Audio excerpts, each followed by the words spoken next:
देखो देखो पिछले टर्म पे क्वाड्रुपोल देखा था तुमने। क्वाड्रुपोल समझा था कि हमारे पास एक किस तरह का स्ट्रक्चर होता है, ठीक है। अब देखो यहाँ पे तुम्हारा पेपर ऑब्जेक्टिव है, तो ऑब्जेक्टिव पेपर में क्वाड्रुपोल से लगभग क्वेश्चन नहीं आते हैं। मेरे हिसाब से आज तक एक भी क्वेश्चन नहीं आया। फिर तुम यहाँ पे कुछ फॉर्मूलाज देख लो, शायद आ जाए तो टिक कर देना वहां पे। देखो ध्यान से, देखो तुमने वहां पे एक बात सीख ली कि अगर हमारे पास क्वाड्रुपोल है तो क्वाड्रुपोल का हमारा डाइपोल मोमेंट 0 होता है, ठीक है। ध्यान से देखो, तुमने यहां पर सीखा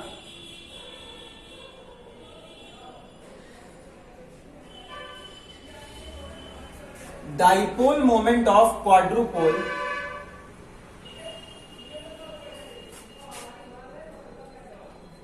इज 0, ठीक है।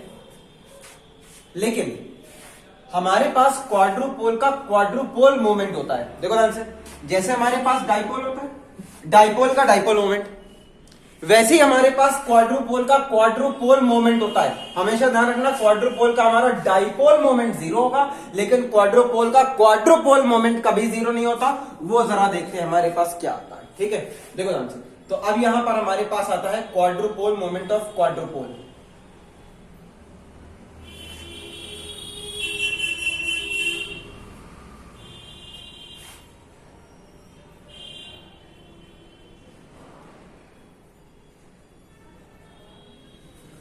Quadrupole moment of quadrupole.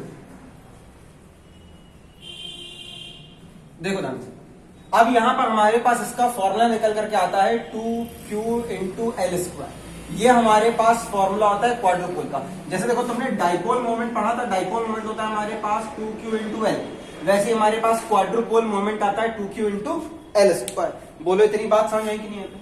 ठीक है, बस तुम्हें यहाँ फॉर्मूला देखना है, बाकी कुछ यहाँ पे नहीं देखना। अब देखो इसको डिफाइन कैसे करते हैं। अगर मान लो तुम क्वाड्रुपोल लोगे तो वहां पर तुम्हें 4 पोल देखने को मिलेंगे। 4 पोल, ये माइनस क्यू तो ये प्लस क्यू, तो ये माइनस क्यू आ जाएगा और ये प्लस क्यू आ जाएगा। तुम्हें बताया था कि इसका डाइपोल मोमेंट इसकी तरफ, इसका इस तरफ, दोनों अपोजिट होंगे तो मिल करके बनता है एक क्वाड्रुपोल, ठीक है। अब देखो ध्यान से, अब यहां पर इसको अगर डिफाइन करना है क्वाड्रुपोल मोमेंट को, तो जरा देखो कैसे करेंगे। अब ये एल क्या था, देखो तुम्हें बताया था हमारे पास जो डाइपोल्स थे उनमें से एक डाइपोल की लेंथ होती है। अच्छा, तो ये 2q क्या होगा? देखो ध्यान से, ये हमारे पास 2q होता है डाइपोल। देखो अगर एक डाइपोल की बात करोगे तो डाइपोल में चार्ज कितना है हमारे पास? 1q और 2q। अच्छा, यहां पर आ जाओगे तो यहां पर फिर से मिल जाएगा। तो एक काम करना है, अगर हम यहां पर क्वाड्रुपोल में किसी एक डाइपोल का चार्ज ले ले तो देखो यहां पर कितना, यहां पर q, यहां पर q, तो टोटल कितना हुआ हमारे पास? 2q। और इसमें अगर हम एल स्क्वायर से मल्टीप्लाई करा दे तो बनता हमारे पास क्वाड्रुपोल मोमेंट। तो यहीं से हमारे पास डेफिनेशन बनती है the product of two charges या the product of total charge of a dipole and the square of the length of the dipole is called quadrupole moment। फिर से बोल रहा हूं, quadrupole moment कैसे डिफाइन करोगे? The product of total charge of one of the dipole and the square of the length of the dipole। बोलो इतनी बात क्लियर यहां पे? इस तरह से मिलकर के बनता है हमारे पास quadrupole moment, ठीक। आगे बढ़े, देख लिया? जिसे जो नोट करना हो नोट कर लो। चलो आगे बढ़ते हैं। अब देखो यहां पर हमारे पास एक फॉर्मूला और निकल करके आता है इलेक्ट्रिक फील्ड का, वो और देख लो। बाकी कोई फॉर्मूले तुम्हारे सिलेबस में है नहीं, ठीक है। जितने फॉर्मूलाज थे वो सारे फॉर्मूलाज तुम्हें करा दे रहे हैं, बाकी कोई फॉर्मूले तुम्हारे सिलेबस में है नहीं। और वैसे भी ज्यादातर हमारे पास क्वाड्रुपोल तुम्हारे पेपर में भी लगभग ना के बराबर आता है, ठीक है। देखो ध्यान से, आता भी है, अगर कभी आया भी तो ऐसे क्वेश्चन आ गए, क्वाड्रुपोल में कितने पोल होते हैं? वो तो नाम में ही दिख रहा है, क्वाड 4, ठीक है। इसमें कितने चार्ज होते हैं? 2 माइनस क्यू होते हैं, 2 प्लस क्यू होते हैं। ये बेवकूफी आती है, ठीक है। बाकी तुम्हारे सिलेबस में ज्यादा कुछ है नहीं इसमें। अब आगे देखो, अब यहां पर आता है इलेक्ट्रिक फील्ड। इस स्टेटमेंट को ध्यान रखना क्योंकि ये बहुत इंपॉर्टेंट क्वेश्चन बनता है क्वाड्रुपोल से, ठीक है। अब आगे यहां पर हमारे पास आता है फॉर्मूला इलेक्ट्रिक फील्ड का।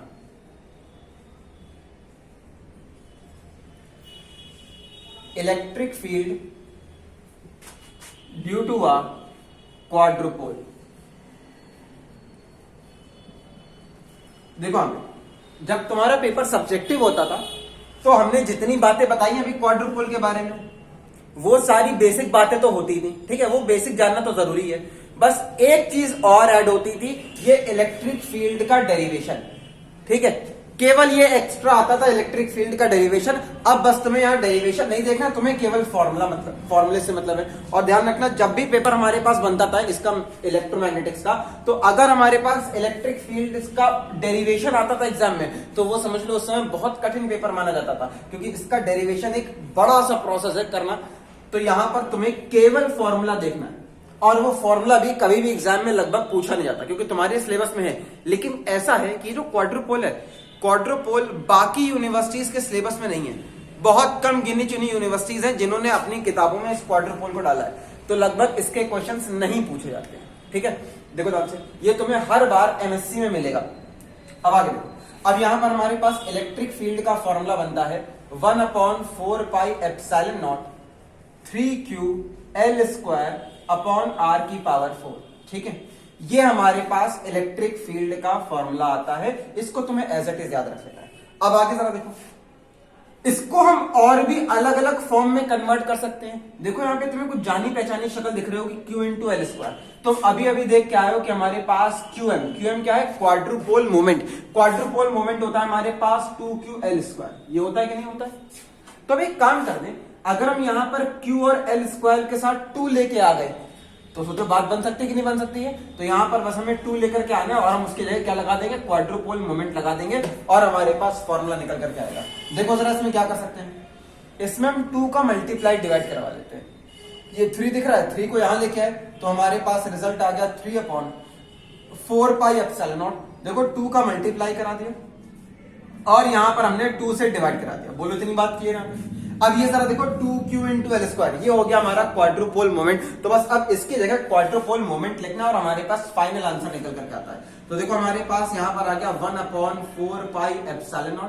यहां पर देखो 3 था, 3 को आगे ले जाओ 3, और ये जो पूरी वैल्यू है ऊपर न्यूमरेटर में, ये क्या हमारे पास क्वाड्रुपोल मोमेंट। तो यहां पर हमारे पास आ गया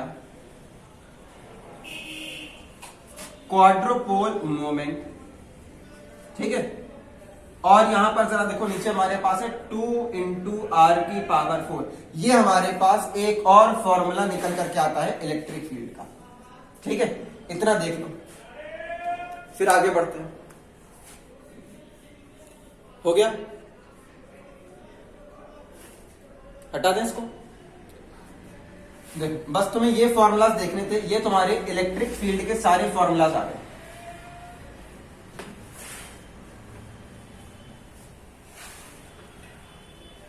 अब यहां से तुम्हारे पास पहले चैप्टर का पूरा सिलेबस कंप्लीट होता है। अब देखो इसमें एक चीज और देख लेते हैं। देखो तुम्हारे पहले चैप्टर में कैपेसिटर्स के बारे में नहीं आया। तुमने अपने 12th की बुक में शुरुआत के 3-4 चैप्टर्स जो भी पढ़े थे, वो सब कुछ इसमें इंक्लूड हो गए, लगभग 4 चैप्टर तक, लेकिन कैपेसिटर्स के बारे में नहीं आया, ठीक है। तो जरा सुना, जब हमारे पास ये पेपर थ्योरेटिकल होता था तो कैपेसिटर्स के कुछ डेरिवेशंस करवाते थे, वो एग्जाम में पूछे भी जाते थे, ठीक है। जब भी पेपर हमारे पास सब्जेक्टिव था तो इसके डेरिवेशंस करवा देते थे, और वो एग्जाम में पूछ लिए जाते थे। लेकिन अब ऑब्जेक्टिव है, तो ऑब्जेक्टिव में तुम जरा न्यूमेरिकल्स देख लो और कुछ फॉर्मूलाज देख लो कैपेसिटर्स के, ठीक है। वो एग्जाम में पूछे जाते हैं और फ्रीक्वेंटली पूछे गए भी हैं, ठीक है। तो देखो यहाँ पे, तो यहाँ पर अब कैपेसिटर्स डालने, तुम्हारे जानने लायक ऑब्जेक्टिव लायक जो बातें हैं वो सारी बातें बता देते हैं। 15-20 मिनट में तुम यहाँ पे सब देख लो, और जो अलग अलग टाइप के न्यूमेरिकल्स आते हैं उनको बता देते हैं, ताकि फिगर वाले न्यूमेरिकल्स आए अगर तो कर पाओ। तो देखो यहाँ पर हमारे पास अगला टॉपिक आता है कैपेसिटर्स। देखो इसीलिए हम कह रहे थे अपनी 12th की बुक के शुरुआत के 3-4 चैप्टर्स करना। भैया एग्जामिनर मान के चलता है कि तुम 12th पास हो, तुम्हें बेसिक चीजें पता होनी चाहिए, खास तौर से वो जो तुम्हारे सिलेबस से रिलेटेड है, ठीक। अब देखो कैपेसिटर्स, अगर मान लो हमारे पास इस तरह का एक कैपेसिटर आता है, संधारित्र, हिंदी में इसको संधारित्र कहते थे, ठीक है। ये हमारे पास प्लस हो गया, ये माइनस हो गया। तो यहां पर हमारे पास इसकी कैपेसिटी का, धारिता का फॉर्मूला आता है ε0A/d। ये हमारे पास फॉर्मूला होता था। एप्सिलॉन तुम्हें पता है परमिटिविटी ऑफ फ्री स्पेस होती है d। अब यहाँ पर इनके बीच में जो डिस्टेंस है ये d है, और जो हमारे पास प्लेट दिख रही है, प्लेट का एरिया हमारे पास a होता है। इतनी बात क्लियर है। आगे जरा देखो, अगर यहीं पर हम इसमें एक डाई इलेक्ट्रिक मीडियम भर दें, डाई इलेक्ट्रिक मीडियम ध्यान रखना क्या होता है, देख लो भैया पहले तो ध्यान से।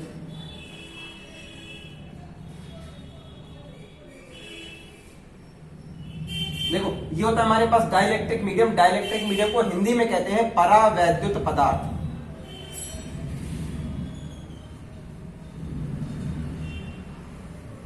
ठीक है, एक बहुत जरूरी बात समझना कि जो हमारे पास डाइलेक्ट्रिक मीडियम्स होते हैं, परावैद्युत पदार्थ होते हैं, ये सब के सब नॉन कंडक्टर होते हैं। अब देखो, अब बात तुम्हारे दिमाग में बैठेगी। तुम 12th में पढ़ के आ रहे होगे कि डाइलेक्ट्रिक मीडियम हमारे पास परावैद्युत पदार्थ होते हैं, इंग्लिश में हिंदी में सब पढ़ के आ रहे होगे, लेकिन फिर भी बहुत लोगों को इसका मीनिंग ही नहीं पता होगा कि ये मीनिंग होता क्या है हमारे पास। हमेशा ध्यान रखना, dielectric medium is just a non conducting body. ये हमारे पास केवल एक कुचालक पदार्थ होते हैं, बस, और कुछ नहीं। प्लास्टिक, रबर, लकड़ी, कुछ भी लगा दो यहां पे, ठीक है, ये सब हमारे पास नॉन कंडक्टिंग मटेरियल होता है, और इन्हीं को हम क्या कहते हैं, डाई इलेक्ट्रिक मीडियम। बोलो इतनी बात क्लियर यहां पे। तो अब ध्यान सुनना, अगर यहां पर अपने में डाई इलेक्ट्रिक मीडियम भर दो तो हमारे पास कैपेसिटी कितनी हो जाती है, चलो जरा देखते हैं। अच्छा, एक काम करते थे, हमने इसको C0 लिख दिया, ठीक है, लिख लेना कहीं ध्यान से कि इनको हम नॉन कंडक्टिंग मटेरियल कहते हैं। ठीक है, ये नॉन कंडक्टिंग मटेरियल होते ही हैं। ठीक है, जितने नॉन कंडक्टिंग मटेरियल तुम जानते हो वो सब के सब क्या कहे जाते हैं, डाई इलेक्ट्रिक या फिर परावैद्युत पदार्थ। ठीक है, हटा दें।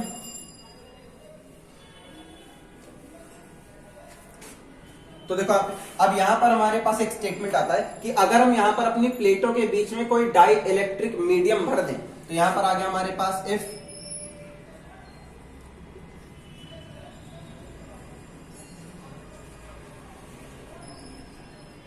dielectric medium is filled between, ये between लिखा है, between the plates।